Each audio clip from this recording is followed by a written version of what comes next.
ವ್ಯಾಖ್ಯಾಮುದ್ರಾಂ ಕರಸರಸಿಜೈ ಪುಸ್ತಕಂ ಶಂಖಚಕ್ರೆ ಬಿಭ್ರದ್ಭಿನ್ನ ಸ್ಫಟಿಕರುಚಿರೆ ಪುಂಡರೀಕೆ ನಿಷನ್ನಃ ಅಮ್ಲಾನಶ್ರೀರಮೃತವಿಶದೈರಂಶಭಿಪ್ಲಾವಯನ ಮಾಮಾವಿರ್ಭೂಯಾತ್ ಅನಘಮಹಿಮಾ ಮಾನಸೇ ವಾಗಧೀಶಃ ನಮಸ್ತೆ ಪ್ರಾಣೇಶ ಪ್ರಣತ ವಿಭವಾಯಾವನಿಮಗಾಹ ನಮಃ ಸ್ವಾಮಿನ್ರಾಮ ಪ್ರಿಯತಮನಮನ್ ಗುರುಗುಣ ನಮಸ್ತುಭ್ಯಂ ಭೀಮ ಪ್ರಬಲತಮ ಕೃಷ್ಣೇಷ್ಟ ಭಗವನ್ ನಮಃ ಶ್ರೀಮನ್ಮಧ್ವ ಪ್ರದಿಶ ಸುದರ್ಶನ್ನೋ ಜಯ ಜಯ ಶ್ರೀ ಗುರುಭ್ಯೋ ನಮಃ ನಾರಾಯಣಂ ಸುರಗುರುಂ ಜಗದೇಕನಾಥಂ ಭಕ್ತಪ್ರಿಯಂ ಸಕಲಲೋಕ ನಮಸ್ಕೃತಂಚ ತ್ರೈಗುಣ್ಯವರ್ಜಿತಮಜಂ ವಿಭುಮಾದ್ಯಮೀಶಂ ವಂದೇ ಭವಗ್ರಂ ಅಮರಾಸುರಸಿದ್ಧವಂದ್ಯಂ ನಾರಾಯಣಂ ನಮಸ್ಕೃತ್ಯ ನರಂಚೈವ ನರೋತ್ತಮಂ ದೇವೀಂ ಸರಸ್ವತೀಂ ವ್ಯಾಸಂ ತಥೋ ಜಯಮುದೀರೇ. ವೇದವ್ಯಾಸರ ಮಹಾಭಾರತದ ಚಿಂತಕರಿಗೆ ವಂದನೆಗಳು. ಆಶ್ರಮವಾಸಿಕ ಪರ್ವದ 16ನೆಯ ಪ್ರವಚನ. ಎಲ್ಲರನ್ನೂ ಬೀಳ್ಕೊಂಡು ಧೃತರಾಷ್ಟ್ರ ಎಲ್ಲವನ್ನೂ ತೊರೆದು ಹೊರಟಿದ್ದಾನೆ. ಕುಂತಿಯ ಹೆಗಲ ಮೇಲೆ ಕೈಯಿಟ್ಟು ದಾರಿ ತಿಳಿಯಲು ಗಾಂಧಾರಿ ಬೆನ್ನ ಹಿಂದೆ ಹೊರಟ್ರೆ, ಗಾಂಧಾರಿಯ ಹೆಗಲ ಮೇಲೆ ಕೈ ಇಟ್ಟುಕೊಂಡು ಧೃತರಾಷ್ಟ್ರ ಹೊರಟಿದ್ದಾನೆ. ಎಲ್ಲರೂ ಗೋಳೋ ಅಂತ ಅಳತಾ ಇದ್ದಾರೆ. ಆ ತುಪ್ಪರಿಗೆ ಹತ್ತಿದ ಜನರು, ನೆಲದಲ್ಲಿ ಸೇರಿದ ಜನರು, ಒಟ್ಟು ಸಮ್ಮರದ, ಒಟ್ಟು ಕೂಗು, ಒಟ್ಟು ನೋವು, ಒಟ್ಟು ಕರುಣೆ. ಹೀಗಿತ್ತು ಆ ಪ್ರಸಂಗ. ವೈಶಂಪಾಯನರು ಜನಮೇಜಯನಿಗೆ ಹೇಳುತ್ತಾರೆ, ತನ್ನಿರ್ಯಾಣೆ ದುಃಖಿತ ಪೌರವರ್ಗ. ಅವನ ಹೊರಡುವಿಕೆಯಲ್ಲಿ ಆ ಹೊತ್ತಿಗೆ ಇಡೀ ಜನಸಮುದಾಯದಲ್ಲಿಯೇ ದುಃಖ ಉಮ್ಮಳಿಸಿ ಬಂದಿತ್ತು ಅಂತಾನೆ. ಗಜಾಹ್ವೇ ಚೈವ ಬಹುವರಾಜನ್. ಹಸ್ತಿನಪುರ ಪೂರ ಒಂದು ರೀತಿಯ ಗದ್ದಲ ನೋವಿನಕ್ಷರದಲ್ಲಿ ನಿಂತಿದೆ. ಅದಕ್ಕೆ ಏನು ದೃಷ್ಟಾಂತ ಕೊಡುವ? ವೈಶಂಪಾಯನರ ದೃಷ್ಟಾಂತ ಬಹಳ ಚೆನ್ನಾಗಿದೆ. ಅದು ಹೇಗೆ ಇತ್ತು ಆ ಸನ್ನಿವೇಶ ಕೇಳಿದ್ರೆ, ಯಥಾ ಪೂರ್ವಂ ಗಚ್ಚತಾಂ ಪಾಂಡವಾನಾಂ ದ್ಯೂತೆ ರಾಜನ್ ಕೌರವಾಣಾಂ ಸಭಾಯಾಂ. ಗುರುಸಭೆಯಿಂದ ಪಾಂಡವರು ದ್ಯೂತದ ನೆಲದಲ್ಲಿ, ದುರ್ದ್ಯೂತದಲ್ಲಿ ಸೋತು ಕಾಡಿಗೆ ಹೊರಡಿದಾಗ ಹೇಗಾಗಿತ್ತು ಹಾಗಾಗಿತ್ತು ಅಂತ. ಅದ್ಭುತ ಅಲ್ಲ? ದೃಷ್ಟಾಂತದ ನಮೂನೆಯೇ ಭಾರಿ ಚಂದ.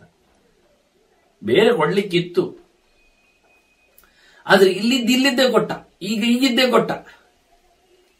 ಪೌರವರ್ಗ ಆವತ್ತು ಅತ್ತಿತ್ತಲ್ಲ, ಮುಮ್ಮಲ ಮರಗಿತ್ತಲ್ಲ, ಅನಾಮತ್ತಾಗಿ ಅತ್ಯಂತ ಪ್ರಿಯರಾದ ಪಾಂಡವರನ್ನು ಮೋಸದಾಟದಲ್ಲಿ ಸೋಲಿಸಿ ಕಳುಹಿಸಿಕೊಟ್ರಲ್ಲ. ಅದನ್ನು ಬಟ್ಟೆ ಎಳೆದಾಡಿಕೊಂಡು, ಬಟ್ಟೆ ಕಳಚಿಟ್ಟು, ಹಾಗೆ ಹೀಗೆ ಅಂತ. ಹಾಗೀಗ ಧೃತರಾಷ್ಟ್ರ ಹೊರಟಾಗ ಅವರಿಗೆ ಸಂಕಟದ ನಮೂನೆ ಆಗಿತ್ತಂತ. ಅದು ಸಂಕಟ ಅಲ್ಲ, ಇದು ನಿಜವಾಗಿ ಅವನು ಹೋಗಲೇಬೇಕು. ಹಿಂದಿನೆಲ್ಲ ರಾಜರ ಚರಿತ್ರೆ ಹಾಗೆ ಇತ್ತು. ಹತ್ತಿರದಲ್ಲಿ ಹಾಗಾಗ್ಲಿಲ್ಲ, ಯಾಕೆಂದ್ರೆ ವಿಚಿತ್ರ ಬೇರೆ ಹೋಗಲಿಲ್ಲ. ಚಿತ್ರಾಂಗದ ಹಾಗೆ ಸತ್ತೋದ ಈ ಹೋರಾಟದಲ್ಲಿ. ಅವನು ಹೋಗಿರಲಿಲ್ಲ, ಶಂತನು ಹೋಗಿರಲಿಲ್ಲ. ಹೀಗಾಗಿ ಈಗಾಗದ ಒಂದು 16 ಸಮಯಗಳಲ್ಲಿ ಅವರಿಗೆ ಸಿಗಲಿಲ್ಲ ಅಂತ ಸ್ವತ್ತುಗಳು ಜನರಿಗೆ. ಹಾಗೆ ಏಕಾಏಕಿಯಾಗಿ ಧೃತರಾಷ್ಟ್ರ ಹೋದಾಗ ಅವರಿಗೆ ಸಂಕಟ ಕಂಡಿದೆ. ಆದರೆ ಹಿಂದಿನ ಪಾಂಡವರ ಕಾಡಿಗೆ ಕಳುಹಿಸಿದ ಸಂಕಟ ಇದೊಂದು ನಮ್ಮನ್ನು ಹಿಂದೆ ಆಗಿತ್ತು. ರಾಮನ ವನವಾಸಗಮನ ಇದೇ ರೀತಿಯಾಗಿ ಕೈಕೇಯಿಯ ಪಿತೂರಿಯಲ್ಲಿ ರಾಮಚಂದ್ರ ಹೊರಟೋದಾಗ ಏನು ಸಂಕಟ ಆಗಿತ್ತು ಜನರಿಗೆ. ಯಾವ ರೀತಿಯ ಕರಾಳ ದಿನವನ್ನು ಅವರು ಆಚರಿಸಿ ತೋರಿಸಿದ್ರು ಅಂದ್ರೆ, ಅಗ್ನಿಹೋತ್ರಾಣಿ ಸಾಯಾನ್ನೇ ನಾಹೂ ಅಂತ. ಯಾವ ಮನೆಯಲ್ಲಿಯೂ ಸಹ ಸಂಜೆಯ ಆಹುತಿ ಪ್ರದಾನ ಆಗಲಿಲ್ಲ, ಅಗ್ನಿಹೋತ್ರ ಆಗಲಿಲ್ಲ. ಅಡುಗೆ ಇಲ್ಲ, ರಾತ್ರಿ ಊಟ ಇಲ್ಲ, ಯಾರಿಗೂ ಇಲ್ಲ. ಈ ರೀತಿಯಾಗಿ ಬಹಳಷ್ಟು ನೋವು ಸಂಕಟದ ಕ್ಷಣಗಳು ಅಯೋಧ್ಯೆಯಲ್ಲಿ ಆಗಿತ್ತಲ್ಲ, ಹಾಗೆ ಇಲ್ಲಿ ಹಸ್ತಿನಪುರದಲ್ಲಿ ಪಾಂಡವರನ್ನು ಅನ್ಯಾಯವಾಗಿ ಓಡಿಸಿದಾಗ ಜನರಿಗೆ ಸಹಜವಾಗಿಯೇ ಸಂಕಟ ಆಗಿತ್ತಲ್ಲ, ಹಾಗೆ ಈಗ ಒಂದು ಸಂಕಟ ಆಯಿತು ಅಂತ ವೈಶಂಪಾಯನರು ಜನಮೇಜಯನಿಗೆ ಹೇಳುತ್ತಾರೆ. ರಶ್ಯು, ಸಮ್ಮರ್ದ, ಎಲ್ಲರೂ ಬಂದು ಸೇರಿದ್ದಾರೆ, ಬೀದಿಯಲ್ಲಿ ನೆರೆದಿದ್ದಾರೆ, ಮೇಲಕ್ಕೂ ಸೇರಿದ್ದಾರೆ. ಹಾಗಾಗಿ ಹೋಗ್ಲಿಕ್ಕೆ ಆಗ್ತಾ ಇಲ್ಲ. ಕಥಂಚಿನ್ನಿರಿಯೋ, ಕಷ್ಟಪಟ್ಟು ಹೋಗ್ತಾರಂತೆ ಮಧ್ಯದಲ್ಲಿ. ಅಂದ್ರೆ ಒಂದೊಮ್ಮೆ ಡ್ರೋನ್ ಅಲ್ಲಿ ಚಿತ್ರ ಮಾಡಿದ್ರೆ ಮಧ್ಯದಲ್ಲಿ ಒಂದು 3 ಫಿಗರ್ ಮಾತ್ರ ಹೋಗುವುದು ಕಾಣುತ್ತದೆ. ಅದರ ಬೆನ್ನ ಹಿಂದೆ ಪಾಂಡವರು, ಅಂತಃಪುರದ ಸ್ತ್ರೀಯರು, ಇತ್ತ ಮಹಿಳೆಯರು, ಎಲ್ಲ ಜನರು, ಎಲ್ಲ ವರ್ಗದವರು ಬಂದು ಸೇರಿದ್ದಾರೆ. ಈಗಾಗಲೇ ಎಲ್ಲರನ್ನು ಕರೆದು ಬೇಕಾದಷ್ಟು ದಾನ ದಕ್ಷಿಣೆ ಧರ್ಮ ಎಲ್ಲ ಮಾಡಿದ್ದಾನಲ್ಲ ಧೃತರಾಷ್ಟ್ರ. ಹಾಗಾಗಿ ಅವರಿಗೆಲ್ಲ ಅಭಿಮಾನ ಹೆಚ್ಚಾಗಿದೆ, ಸೇರಿಕೊಂಡಿದ್ದಾರೆ. ಇವ ಹೋಗ್ತಾ ಇದ್ದಾನೆ. ಕಥಂಚಿನ್ ನೆರೆಯೋ ಧೀಮಾನ್, ಗಟ್ಟಿ ಮನಸ್ಸು ಮಾಡಿ ವಿದುರನ ಬೋಧೆಯಿಂದಾಗಿ ಅಂತಃಕರಣ ಶುದ್ಧಿ ಮಾಡಿಕೊಂಡು ಭೀಮಸೇನನ ಪ್ರಚೋದನೆಯಿಂದಾಗಿ ಇಷ್ಟೆಲ್ಲ ಮಾಡದಿದ್ರೆ, ಇಷ್ಟು ಕಷ್ಟದಲ್ಲಿ ತಪಸ್ಸು ಮಾಡದಿದ್ರೆ ಅವನು ಮಾಡಿಕೊಂಡದ್ದಕ್ಕೆ ಪ್ರಾಯಶ್ಚಿತ್ತ ಆಗುವುದಿಲ್ಲ ಅಂತ. ಎಂತ ಒಂದು ಕಲಿಕೆ ಅವನು ನೋಡಿ. ಜನ್ಮಾಂತರದಲ್ಲಿ ಬಹಳಷ್ಟು ತಿದ್ದು ಕೆಳಗೆ ಹೋಗ್ತಾನೆ ಅಂತ ಹೇಳಿ ದೊಡ್ಡಪ್ಪ ಮಾಡಿದ ತಪ್ಪನ್ನು ಈ ಸರ್ತಿ ತೆಗೆದುಕೊಂಡು ಖಾಲಿ ಮಾಡಿಕೊಂಡು ಹೋಗ್ಲಿ ಅಂತ, ಬೇರೆ ಯಾವ ರೀತಿಯಿಂದ ಅರಮನೆಯಲ್ಲಿ ಕೂತ್ಕೊಂಡು ತಿಂದು ತಿರುಗಿ ಗಮ್ಮತ್ತಲ್ಲಿ ಇರ್ತಾನೆ, ತಪಸ್ಸು ಮಾಡುವುದಿಲ್ಲ. ಅದರಿಂದ ಹೊರಟೋಗಿ ತಪಸ್ಸು ಆಗಲಿ ಅಂತ ಭೀಮಸೇನ ಬಹಳ ನಿಷ್ಠುರ. ಅಂದ್ರೆ ಮತ್ತೊಬ್ಬನಿಂದ, ತಮ್ಮವರಿಂದ, ಒಳ್ಳೆಯದು ಮಾಡಿಸಿಕೊಳ್ಳಿಕ್ಕೆ ಅವನ ಹಠ. ಹೀಗಾಗಿ ಗಟ್ಟಿಗನಾದ, ತಲೆಗಟ್ಟಿ ಮಾಡಿಕೊಂಡ ಧೃತರಾಷ್ಟ್ರ ಹೇಗಾದರೂ ಸಾವರಿಸಿಕೊಂಡು ಹೋಗಿಬಿಟ್ಟ. ವೇಪಮಾನ, ಬಲ ಇಲ್ಲ. ಸರಿ, ಊಟ ಮಾಡುತ್ತದೆ, ಸುಮಾರು ಸಮಯ ಆಯ್ತಲ್ಲ, ಊಟ ಮಾಡ್ತಾ ಇರ್ಲಿಲ್ಲ, ಉಪವಾಸ ಕೂತ್ಕೊಳ್ತಾ ಇದ್ದಲ್ಲ 4 ದಿನಕ್ಕೊಮ್ಮೆ ಎಲ್ಲ. ಹೀಗಾಗಿ ನಡಗ್ತಾ ಇದ್ದಾನಂತೆ, ಮೈ ಅದರ್ತಾ ಉಂಟು, ಬಲ ಇಲ್ಲ. ಬುದ್ಧಿ ಒಂದು ಗಟ್ಟಿ ಮಾಡಿಕೊಂಡಿದ್ದಾನೆ ಅಂತ ಬುದ್ಧಿ ಬಲ ಇದೆ, ಮತ್ತೆ ಯಾವುದು ಇರಲಿ ದೇಹದ ಬಲ ಇಲ್ಲ. ಹೀಗಾಗಿ ನಡುಗುತ್ತಾ ಕೈ ಮುಗಿದು ಹೇಳ್ತಾನಂತೆ ಎಲ್ಲರ ಹತ್ರ, ವಿಸರ್ಜಯಾಮಾಸ, ನೀವೆಲ್ಲ ಪೌರ ವರ್ಗವನ್ನೆಲ್ಲ ವಿಸರ್ಜಯಾಮಾಸ ಜನೌಘಂ, ವಿಸರ್ಜಯಾಮಾಸ ಜನೌಘಂ, ರಾಶಿ ಜನರನ್ನು ಹೋಗ್ಯಪ್ಪ, ಇನ್ನು ಬರಬೇಡಿ. ಎಲ್ಲಿವರೆಗೆ ಬಂದು ಒಂದು ಹೆಬ್ಬಾಗಿಲಿಗೆ ಬಂದಾಯ್ತು. ಈಗ ಕೋಟೆ ಹೆಬ್ಬಾಗಿಲಿಗೆ ಇನ್ನು ಅವರೆಲ್ಲ ಮುತ್ತಿಗೆ ಹಿಂದಿಂದ ಬರ್ತಾ ಇದ್ರಿ, ಬರಬೇಡಿ, ಇನ್ನು ಕಾಡುದಾರಿಯನ್ನು ಅವರು ತುಳಿತಾರೆ, ಹೋಗಿರಿ ಅಂತ ಹೇಳಿ ಮುಹುರ್ಮುಹು ಮತ್ತೆ ಅವರನ್ನು ಹಿಂದೋಗಿ ಅಂತ ಹೇಳ್ತಾ, ಬರಬೇಡಿ ಸಾಕು ಅಂತ ಹೇಳ್ತಾ, ಅವರು ಮಾತಾಡುವ ಸದ್ದು, ಮುಸು ಆಡುವ ಯೋಚನೆಗಳು, ಹೆಜ್ಜೆಯ ಇದು ಶಬ್ದಗಳು ಕೇಳೋದ್ರಿಂದ ಬರ್ತಾ ಇರೋದು ಚೆನ್ನಾಗಿ ಗೊತ್ತಾಗ್ತಾ ಇದೆ. ಮತ್ತೆ ಒಂದು ರೀತಿಯ ಬಿಸಿ ವಾತಾವರಣ ಅವರ ಉಸಿರುಗಳಿಂದೆಲ್ಲ. ಹೀಗಾಗಿ ಬಹಳ ಮತ್ತೆ ಸಾಕಪ್ಪೋ, ಹಿಂದೋಗಿರಿ, ನಿಂತಿರಿರಿ ಅಂತ ಹೇಳಿಕೊಂಡು ಅವರನ್ನು ತಡೆಯುವ ಹಾಗೆ, ಕೈ ಮುಗಿದುಕೊಂಡು ಕೇಳುವ ಹಾಗೆ ಹೋಗ್ತಾ ಇದ್ದಾನೆ. ಮತ್ತೆ ಇನ್ನು ಮುಂದೆ ಬಂದಾಗ ವಿದುರನನ್ನು ಮತ್ತೆ ಸಂಜಯನನ್ನು ಹಿಂದೆ ಹೋಗ್ಲಿಕ್ಕೆ ಹೇಳಲಿಲ್ಲ, ಅವನಿಗೆ ಬೇಕಲ್ಲಿ ಅಂತ. ವಿದುರಂದು ಇದ್ದೇ ಇರುತ್ತಾನೆ ಗೊತ್ತು, ತಮ್ಮ ಸಂಜಯ ಅತ್ಯಂತ ಆತ್ಮೀಯ, ಒಟ್ಟಿದ್ದವ ಸೂತ, ಎಲ್ಲ ಮಾತಾಡಿದವ, ಎಲ್ಲ ಸಬ್ಜೆಕ್ಟ್ ಹೇಳಿದವ, ಭಗವಂತನ ದಿವ್ಯ ದರ್ಶನವನ್ನು ಕಂಡು ಪುಳಕಿತನಾಗಿ ಧೃತರಾಷ್ಟ್ರನಿಗೆ ಹೇಳಿದವ, ರಾಜನ್ ಸಂಸ್ಮೃತ್ಯ ಅಂತ. ನಿಜವಾಗಿ ಸಂಜಯನಿಗೆ ದೊಡ್ಡ ಭಾಗ್ಯ ಅಲ್ಲ. ಧೃತರಾಷ್ಟ್ರ ನನಗೆ ಕೇಳುವುದಾಗಬಹುದು ಎಂದು ವ್ಯಾಸರಲ್ಲಿ ಹೇಳಿದ್ದಕ್ಕೆ ವ್ಯಾಸರು ಸಂಜಯನಿಗೆ ಎಲ್ಲ ತೋರಿಸಿಬಿಟ್ರು. ಅವ ನೋಡಿ ಹೇಳೋದು ಇವನಿಗೆ. ಅದರಿಂದ ನನಗೆ ಆ ದಿವ್ಯ ಅದ್ಭುತವಾದ ಭಗವಂತನ ವಿಶ್ವರೂಪವನ್ನು ನೆನಪಿಸಿಕೊಂಡೆ ಮೈ ರೋಮಾಂಚನ ಆಗ್ತಾ ಇದೆ, ದೇವರಿದ್ದಲ್ಲಿ ಎಲ್ಲ ಇದೆ ಅಂತ ಘೋಷಣೆ ಮಾಡಿದವ ಕೊನೆಗೆ ಅವನು, ಯತ್ರ ಯೋಗೇಶ್ವರ ಅಂತ. ಹೀಗಾಗಿ ಸಂಜಯನನ್ನು ಬಿಟ್ಟುಕೊಟ್ಟಿಲ್ಲ ಧೃತರಾಷ್ಟ್ರ ಅವನಿಗೆ ಅಂತ.